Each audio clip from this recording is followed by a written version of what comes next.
Welcome to the NursiConnect podcast. My name is Ava Buffet. I am the chief executive and founder of the remote nurse staffing agency, NursiConnect. In today's episode, we'll be talking about inpatient virtual nursing. I know this is y'all's favorite. Y'all love this so much.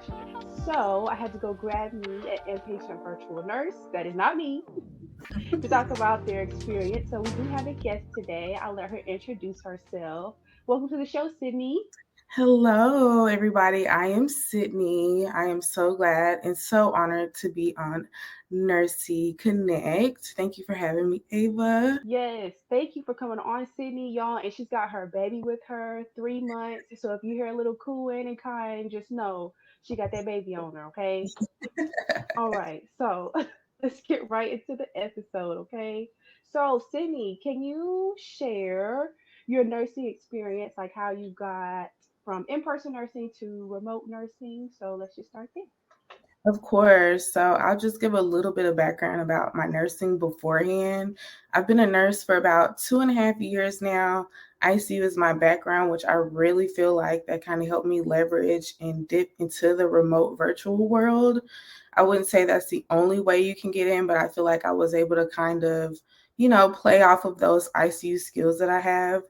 I will say that getting into virtual nursing, a lot of that came from my own research and being on TikTok, Facebook, Instagram, groups, things like that. And Ava is actually one of the people that inspired me on social media. I saw her posting and everything, and I connected with her, and things just took off from there. Yay. Yes, y'all. Networking to get remote positions is a must because who you know is gonna help you get placed. Okay. So, you got into inpatient virtual nursing. Do you kind of remember the interview process? What was that? Was that like the questions they asked you, things like that? I do remember slightly some of the questions they do ask. I will say it's pretty similar to if you were, in the hospital and interviewing for a floor position in terms of the skills that you have. Are you a team player?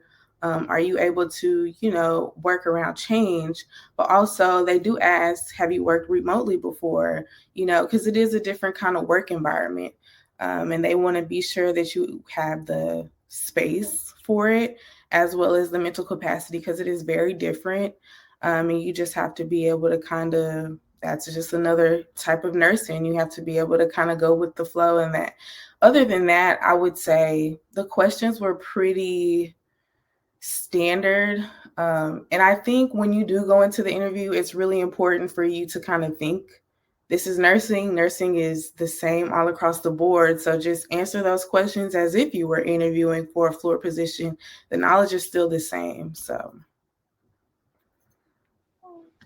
Yeah, I kind of remember in my inpatient virtual nursing interview, they just asked me like it was very technology forward, so they kept asking me things like, "Have you yes. ever worked with Epic? Have you ever worked with Cerner?" Like, making sure I understood how to use those EMRs because I do use them every single day, and sometimes I'll use Epic 1 hour and then I'm on Cerner the next hour, like because that's just the flow of virtual nursing. But I those questions did stand out to me, so I do remember that in my interview. Now, Sydney, when you started working as an inpatient virtual nurse, what did you think of the role? I know it's kind of a newer role in nursing. It's not something we were trained to do in nursing school. So, Right. how did you feel when you got into the role and when you started doing the work? I think virtual nursing is a blessing to nurses on the unit. And I wish I could, and maybe one day I will be able to experience it being on the floor, being on the other side. However, I think giving that assistance to that nurse, because we know we worked on the floor, we know how difficult it can be, all of the things you have to do. And yeah, 12 hours is a long time, but we have multiple patients in different things you got to put in hierarchy and all that stuff.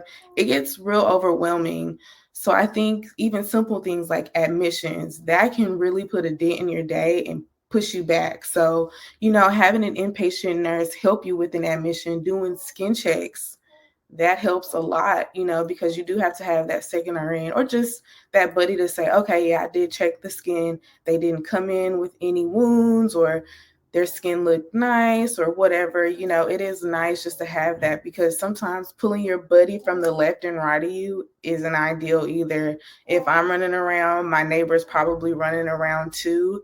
So I really think, yeah, virtual nursing is it's not what I expected, and I don't think a lot of people still understand the concept of it until you're in the position. But I definitely think it's a game changer, and I think a lot of hospitals are kind of getting on it and starting to kind of adapt that, and which I think they should. I feel like it will help with nurse burnout, as well as just a nice collective work environment for us and them on the floor. Yeah, so I can relate to that, Sydney. When I started working as a virtual nurse or inpatient virtual nurse, and for the people listening that don't know what an inpatient virtual nurse is, it's basically you're like a virtual resource nurse. So you have six main functions that you're responsible for. You do admissions virtually, discharge the patient virtually, you do clinical rounding, you do medication sign-offs, skin checks, and you mentor the nurses on the unit. Again, all this is fully remote, so there's cameras in patients' rooms, and that's how we're able to access the patients and do the virtual care. Okay, so just to clear that up for the people that are like, what are y'all talking about? That's what we're talking about. And so when I started working virtual nursing too, I noticed I like this is not only helping the patients, but the nurses. Like I was reading a white paper the other day on virtual nursing. It was saying at UPMC in a 16-month span, the virtual nurses did like 1,600 discharges, same as the saving the bedside nurse 19 days of work. I was like, Wow, that 19. is a lot. I know, and they didn't even have to be present in the room. So when Sydney said this is a game changer, that's what she's talking about. Like the discharge, same thing for the admission. You get an admit, right?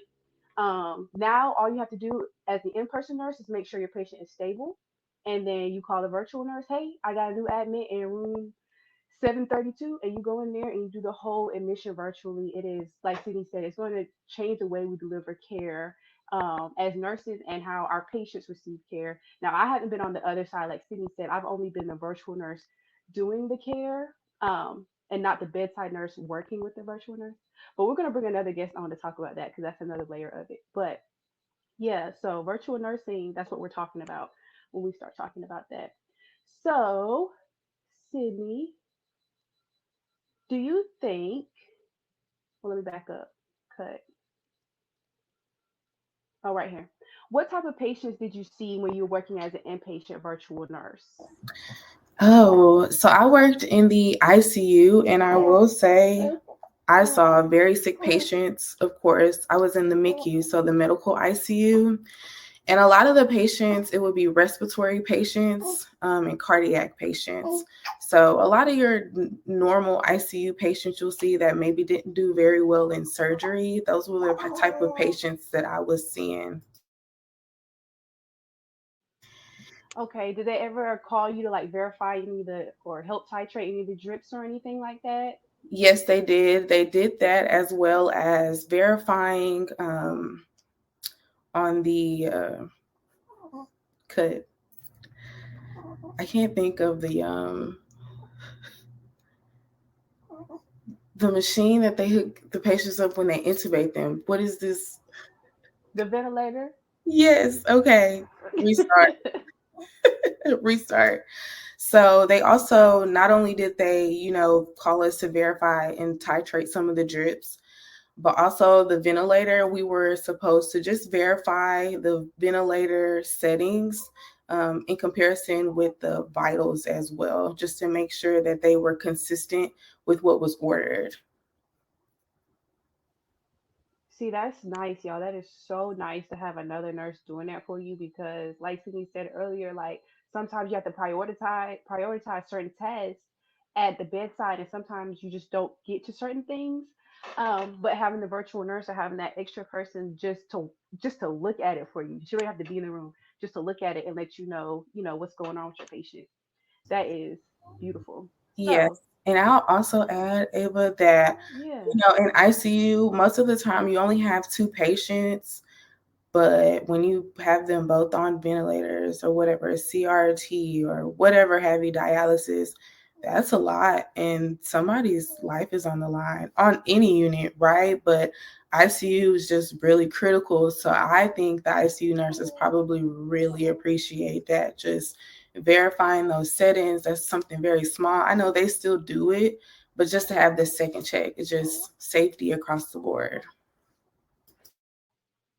Yeah, and it's interesting to hear your perspective because I've only been on the med surge side, so I've only seen like your standard med surge patients. So to hear you talk about the ICU, it's like okay, that's exciting because virtual nursing is going to get to the point where it does branch off into specialties. So mother baby, PACU, OR, L&D. I think we had a few in the emergency room. I think. But so far, it's like heavy in the like high turnover areas like med surge, ICU, and the ED. So it's very exciting to hear that it's like starting to branch out. That's very cool to me. So, Sydney, what was your work life balance like when you started working as an inpatient virtual nurse? How did it change? Was it good, bad? I will definitely say working remotely changed. First of all, going from nursing on the floor to working remote in general changed my life because I was working night shift, 312s, ICU. I mean, dead tired. You know, yeah, you have the rest of the week to do what you want, but the mental and physical stress you go through kind of, it's just when you do come home, sometimes you bring work home, you don't want to do anything, whether that's spill into your personal life. I didn't really like that. But, starting to work remotely and still being able to use my nursing degree definitely changed how I felt about nursing in general. I feel like my work life balance, now that I do have a newborn, I am so grateful for remote nursing, virtual nursing. It's changed. I can be at home with my baby all day, every day. I don't have to necessarily have to do the breakaway, after maternity leave, go back to work. So it's been very nice. I think you do have to be very diligent about getting out of the house and doing things. But I am a homebody, so I love it. The work life balance is great for me. Yeah, I agree with you, Sydney. I'm grateful for the fact that like there's not many professions out there that offer the 312s remote. So nursing is Right. eating on that aspect. Like, I mean, it was such a game changer after I had my daughter. She was about 8 months when I started working from home. And, working 3 days, I was like, oh my gosh, am I gonna be able to do this? But then when I had like the 4 to 8 days off, I was like, oh yeah, I can have her at home and Yeah. work, help, have family help. Like this is so doable. I it might be a little bit challenging if you're working 5 days a week, try to have your baby instead of the three. So but yeah, and I also agree, like it changed the way I view nursing. I've been a nurse for 3 years too. So it changed the way like I said, virtual nursing was not a part of our training in nursing school, y'all. Like this is still something that is being studied and developed, and I hope it gets out real fast. It's gonna be a way to retain nurses. And like when after I stopped working on the floor, I was like, is this all nursing is? Like I did all this to feel this tired. Like I was just so discouraged. And then when they were talking about it looking for virtual nurses, I was like, I don't care what it is. Let me try it. I don't know. Let me get out of there. So yeah, I definitely agree with you on that. Like now my eyes are wide open on what nursing can be and what I should feel like when I'm working as a nurse. And I really, really do enjoy virtual nursing. I think all nurses need to try it really seriously. um, I mean, I created a whole business around it. Like I absolutely love virtual nursing. I think it's awesome. I know Let's you're asking, see. I know you're asking me questions, but I have a question for you. Yeah. Hello, do you think that you would ever go back to the floor, or would you do PRN? See, now that's a good question because hospitals are trying out this hybrid model where you work a few shifts virtual and you work one shift at the bedside. I would definitely do that. If I knew I could work a couple shifts virtual and a shift at the bedside, I think I could survive with bedside nursing. Oh, for Yeah. sure. Absolutely. Yeah, I think I would survive. But for right now, with my baby being the size she Cool in is, the cut. Yeah, I need this in my life. And you know what? It was the best feeling about having this job. The fact that I didn't know it existed and it just kind of like walked up on me like at the right time in my life. It just and that's the good thing about nursing. Like you can really tailor it to what you need it to be instead of like the other way around. And not a lot of professions you can do that. You can just mix and match what you want. But that is the cool thing about nursing. And so, yeah, to answer your question, yeah, I might go back if they pull that out. But just straight Perfect. bedside full time, absolutely not. Never again in life. Mm-mm.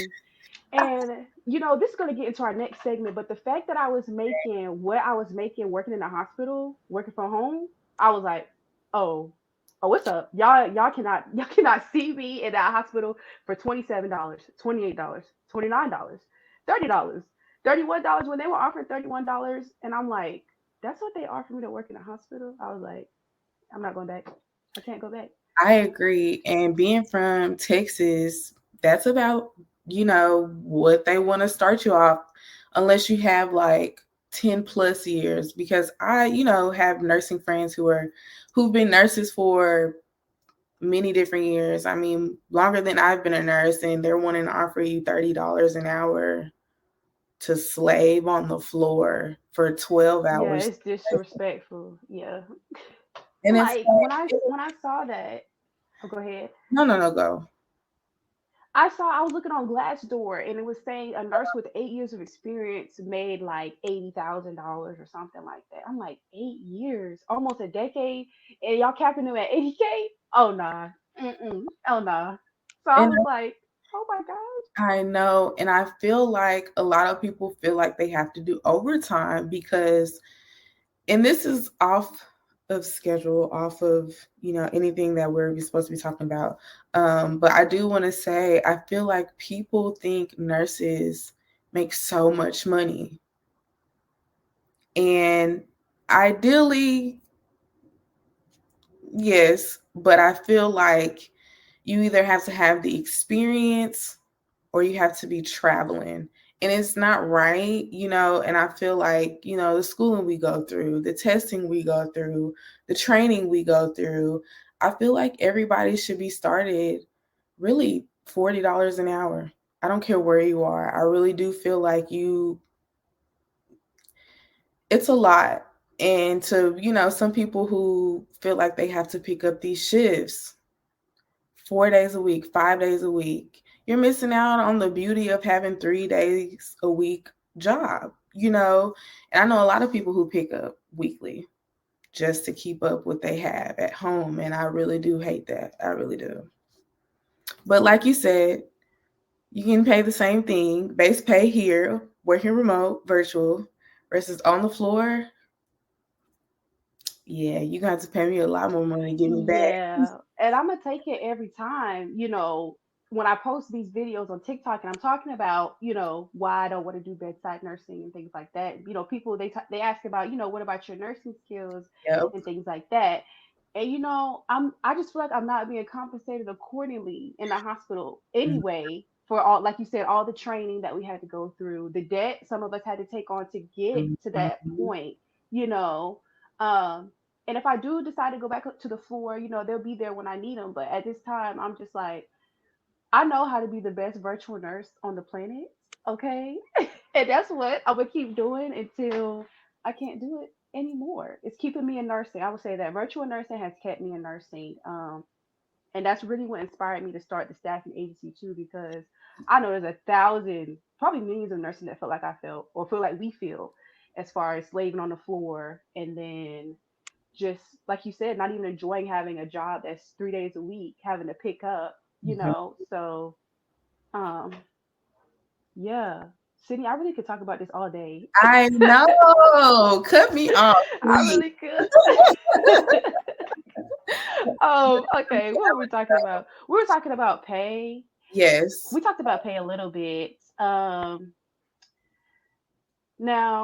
do you feel like you had to take a pay cut going from the floor to inpatient? I did.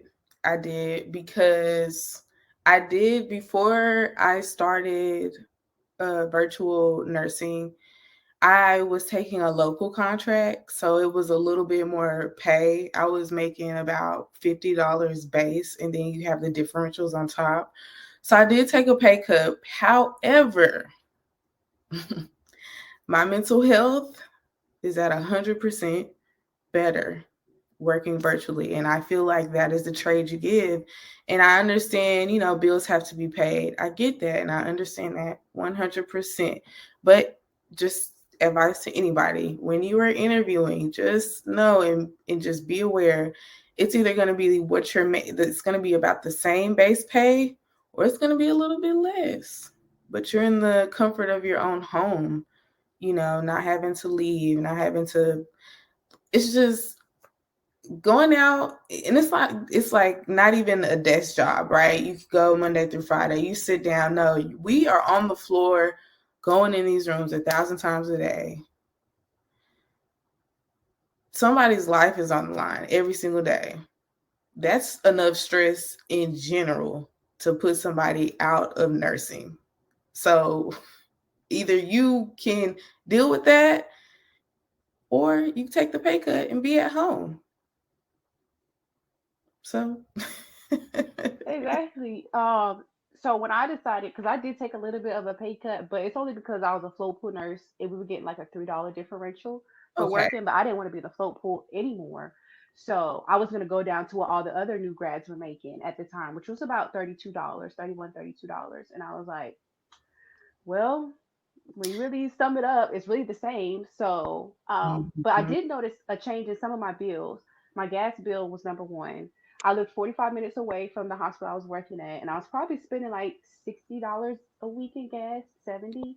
Um, so I cut that bill out, and then of course I was paying to park at the hospital every check. They was taking money Which is out crazy. for me to You work there. park. Yes. So I noticed like that money, or I didn't realize how much of that parking bill was taking my check. So I started paying it.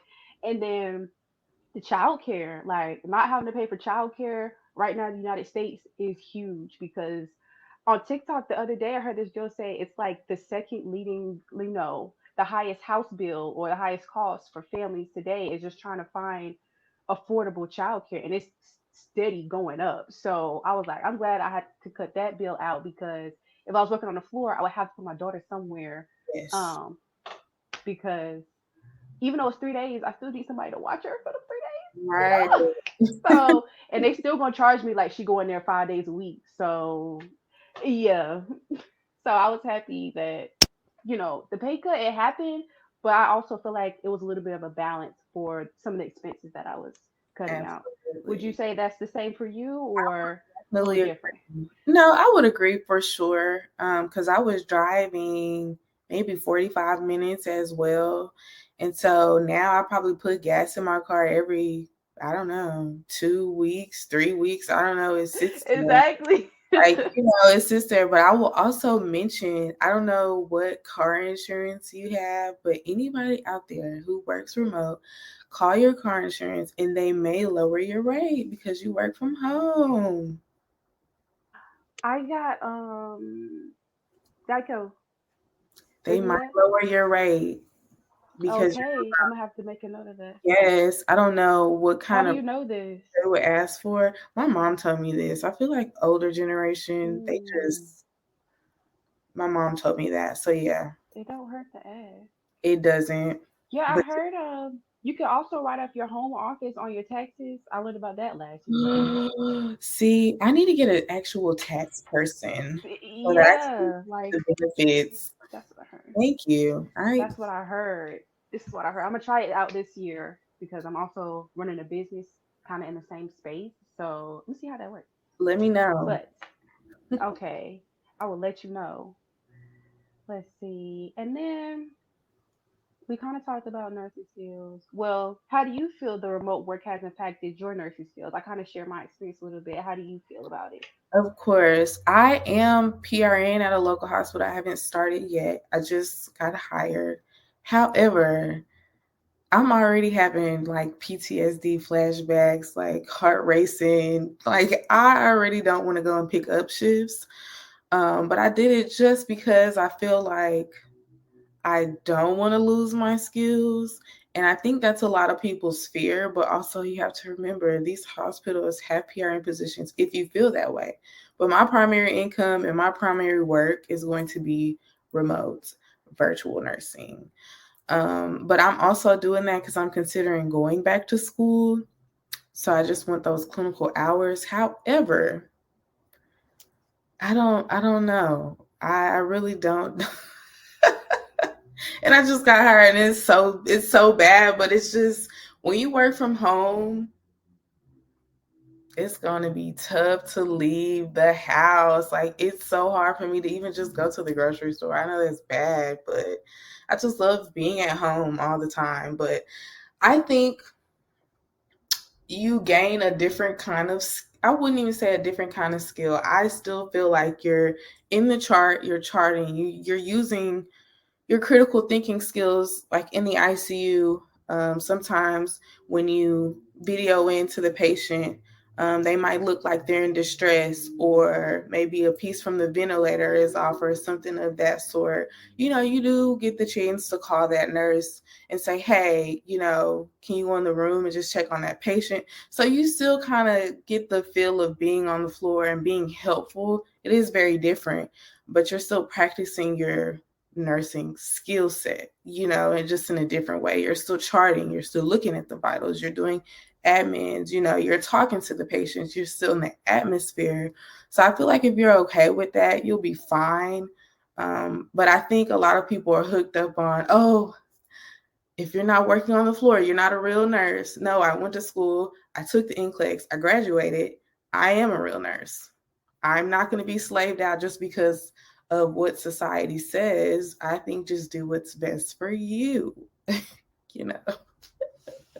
So, Exactly. And me and Audrey talked about this on the last episode too, just knowing that you're competent, you're qualified no matter how you decide to use your license. As long as it's active at this point, baby, because we leaking nurses left and right. As long as your license is active and you are working, we are proud of you. You're doing great, okay? that part. You're doing great. So let's see. We talked about your nursing skills. Um, cut. Ava, come on, get your life together. Let's see. We already talked about the interview, work life balance. Okay. Now we're about to get into the wrap up. Okay. Okay. Okay. Sydney, what would you say what is the best part of being a nurse for you? Really great question.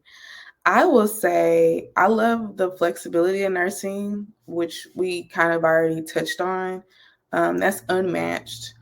It's not a lot of careers where you can switch up every year if you want to, but still be in that career. And you know what I mean? Nursing. If I want to be an L&D nurse next year, I can. If I want to be an ICU nurse, I can. If I want to be a provider, get my NP, I can do that. You want to work virtually, you can do that. You want to work insurance, you can do that. You want to be an NFL nurse, you can do that. Like you have so many different options to still be able to, use that degree. So I love the flexibility of nursing. I love 3 12-hour shifts. I'm sorry. I love it so much. I love having a weekday off because let me tell you, before COVID, I don't know, it's always people at the grocery store during the week now. But before COVID, going to the grocery store during the week or just doing anything during the week was amazing. Everybody was at work. It was just like it's just God sent. You can just mosey around, posy around. Now it's like I don't know. I guess everybody's remote. I don't know, but I'll say just overall, Ava, the flexibility for sure. I love it so much. Yeah, the 312s, like honest to goodness, before I became a nurse, I did not know that they work 3 days a week. I was just like, okay, I'm just gonna do nursing. Nurses work in a hospital and it's always open. So like it Yes, just didn't click with me that you can yes. only work 3 days until I started working it. And I've been working 312s for the past 3 years and 7 to 7. I'm not mad at it. Come Like on. I'm not. And then like right now, I'm still doing the self scheduling. So I try to schedule myself 3 days in a row, and that way I can have like 8 days off and then come back. without using any type of paid time off, which is very nice, very very nice. So yeah, I agree with you on the 312s. And the flexibility, like you said. You said you're going back to school. What are you going back to school for? So, ideally, when I started in ICU, I said, I'm going to be a CRNA. You cannot tell me otherwise. Ma'am, I started looking at what you needed to even apply. I'm good. It's already been 5 years since I've taken chemistry. I'm not taking that again. I'm not doing it. Shout out to the sRNAs and the cRNAs out there, but just where I am in my life, and to if I really wanted it, I would do it. But I don't think I want it that bad. I was thinking either going back for informatics or my MP. I'm back and forth between those two. But I heard the nurses in clinical informatics are making six figures. That's what I heard. That's what I heard too. And they like doing consulting. Like I listened That's to a whole what podcast I heard. about it. Like they are getting to it. These nurses. Yes, I don't know what all's required in the training, but good luck, Sydney. thank you. It's like we were like the same person because I wanted to be a CRNA too. I wanted to do ICU, but I got skirted to med surge, and I've been stuck in med surge for a while now. But um, I hit this virtual path, and I was like, oh, Come this on. might be for me. I might stay right here. So, yeah, I definitely feel you on that. I was looking at CRNA schools. It was the money for me, 300,000. And then also, 300,000. nursing, you can apply for programs locally. Mhm. You might have to uproot your whole life and family. Mhm. I did see that too. Yeah, and I was like, I don't know if I'm ready for all that. The money's good, CRNA. It is. Oh, absolutely. It's very very good, but the sacrifice and it was the fact the money, like the money for me going back to school and paying that much. No, thank you. No, Oh, thank I'm you. good. But like you said, shout out to all CRNAs because we need y'all. We need y'all. Yes. What would you say to all the nurses listening to this podcast who aspire to work from home or to get into inpatient virtual nursing? Okay, I would tell them to keep going, stay persistent, Hmm. utilize all of your resources before you ask. There's nothing wrong with asking, because I feel like, that one question that you pop might, you can connect with someone and build relationships and connections that way, absolutely. But I feel like it's really important for us to really utilize our resources. Like, I mean, take it as like full-time job, applying, revamping that resume 1,000. You might have to do it 1,000 times. Use Chat GPT. I'm telling you, that there alone will help you with a lot of stuff. You have issues doing a cover letter, type, help me write a cover letter for virtual nursing position. Boom. You don't, I mean, it's so easy. Like, just utilize your resources. I'll just say that much. And then just stay persistent. And even though you see on LinkedIn, I know it shows sometimes 100 people apply for this position. This is what I found out. 100 people may have clicked the link, but not maybe 100 people clicked the link and filled the application out. So I would say still apply and still go through with it. And the way you format your resume definitely matters. I think they call it like ATS or some kind of AI tracking. But use a basic resume. You don't need colors. You don't need cursive. You don't need super basic, just to get the job done and just connect and just Instagram, Facebook, TikTok. I mean, there's so many different resources out there. You can do it. You can do it. Well, thank you, Sydney, for sharing your experience and being on the show today. Again, my name is Ava. I'm the Chief Executive and founder of the remote nurse staffing agency, NursiConnect. If you're looking for a remote nursing position, go ahead and click the link in the show notes to look at the NursiConnect website. If you're an employer looking to staff remote nurses, click the link to check out the website. Now, for nurses that are interested in inpatient virtual nursing, I have created an overview or a guide that you can use to get a better understanding of the job description, what we practice as virtual nurses, kind of the pay. And I also included some hospitals that are rolling out their programs, so maybe you can apply to those if they're in your area. Again, my name is Ava Day. I'm the Chief Executive and founder of the remote nurse staffing agency, NursiConnect. Thank you so much for listening. We'll see you in the next one. Bye, y'all.